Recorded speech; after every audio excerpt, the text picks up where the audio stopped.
పాపం చేసి మరణంలో పడిపోయారు. మళ్ళా నీతిగా నిజాయితీగా నువ్వు లేకపోతే కనుక రక్షకుడు వచ్చినా సరే, నీ కొరకు ప్రాణం పెట్టినా సరే, నువ్వు దాన్ని సద్వినియోగపరుచుకోకపోవటం వల్ల, దాన్ని ఉపయోగించుకోకపోవటం వల్ల ఏమవుతుంది?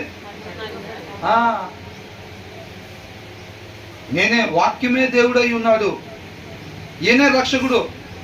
ఏమంటున్నాడు? ఇంటిగ్రిటీ, నీతిగా నిజాయితీగా ఉండు, పైకి వచ్చేస్తావు. నువ్వు పడిపోయిన దాంట్లో నుంచి పైకి వచ్చేస్తావు, తండ్రి దగ్గరికి చేరుకుంటావు అని అంటున్నాడు. ఆయనే రక్షకుడు. అర్థమవుతుందండి? తాడు నీ పక్కనే ఉంది, ఏలాడుతుంది. ఏ తాడు? నీతిగా నిజాయితీగానే తాడు మన పక్కనే ఉంది. దాన్ని పట్టుకుని పైకి వెళ్ళామా, తండ్రి దగ్గరికి చేరుకుంటాం. నువ్వు దాన్ని నీతిగా నిజాయితీగా ఉండలేదనుకోండి, తాడు నీ పక్కనే ఉండి నువ్వు అక్కడే మిగిలిపోతాం.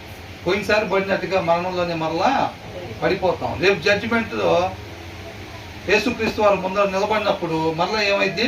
నిత్య నరకాగ్నికి ఆయన కృపను బట్టి ఆ దినాన్ని పండు తిన్నా మరలా అవకాశం ఇచ్చాడులే, కానీ ఇంకోసారి అవకాశం లేదు. మళ్ళీ ఇంకొక భూమిని తయారు చేసి మళ్ళీ దాంట్లో పెట్టి మరలా ఒకసారి నీతిగా నిజాయితీగా ఉండండి, ఇక ఎట్లాంటి ఏమి ఉండవు. ఇంకా ఒక్కసారే ఉండేది. అర్థమవుతుందండి? ఒకసారే ఉండేది. దాన్ని మనం సద్వినియోగం చేసుకునే వారంగా ఉండాలి. కాబట్టి నీతిగా నిజాయితీగా లేకపోతే కనుక నిత్య జీవము రాదు.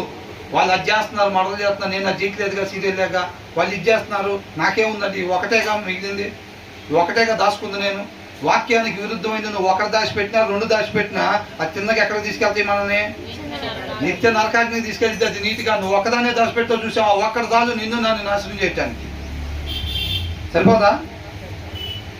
ఇప్పుడు ఎవరన్నా ఒక్కడానికి వ్యభిచారం ఒకటే అలవాటు ఉందనుకోండి, ఆయన జీవితం నాశనం అవుదా? మిగతా ఏ అలవాట్లు లేవు ఆయనకి. మందు తాగడు, సిగరెట్లు తాగడు, బూతులు చెట్లు, ఇక మిగతా ఏ అలవాట్లు లేవు, అది ఒకటే ఉంది ఆయనకి. బాగానే ఉంటాడా? లేదు. ఒక ఆయనకి మందు తాగే అలవాటు ఒకటే ఉంది, మిగతా ఏం చేయడు. ఇంకా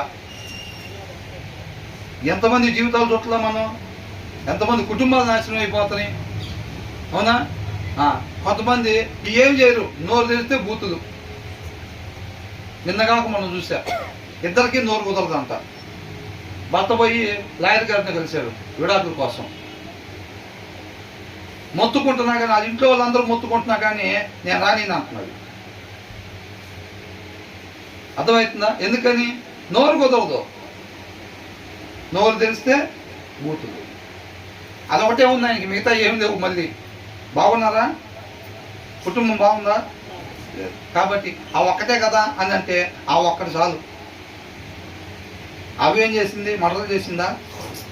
లేకపోతే ఇంకేం చేసిందా? అవిధేయత.